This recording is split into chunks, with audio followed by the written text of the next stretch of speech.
Well, a scathing report by Unicef is highly critical of the status of children in New Zealand.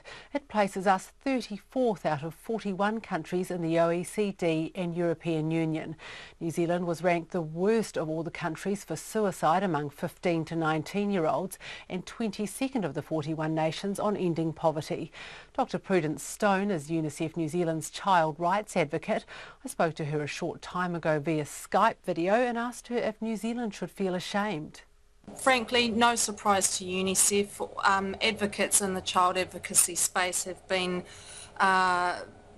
letting successive governments know they need a better strategic approach that prioritises children for some time. And, you know, among some of those statistics, we're at the bottom of the table for child homicide. Neonatal mortality has barely changed in 10 years. We have very high teen suicide rates.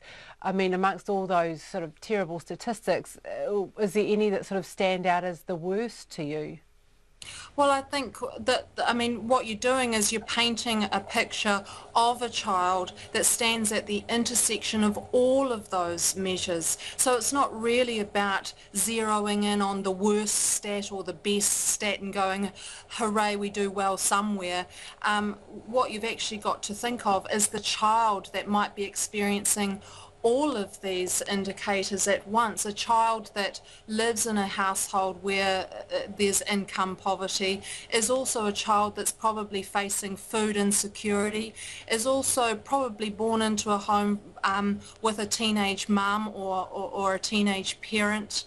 The parents might not have a job in the household at all, and these are the indicators. So we can't just look at one in isolation, but look at the entire picture that it paints in terms of the human condition for that child in New Zealand. And some of the measures in the report, New Zealand isn't mentioned because the government didn't provide statistics to UNICEF.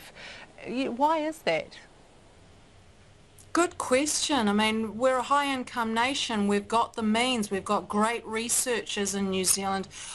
We've got an information data infrastructure and a social investment unit. We've got the means to provide good data sets so that we can benchmark ourselves against other high-income nations, particularly for child obesity rates.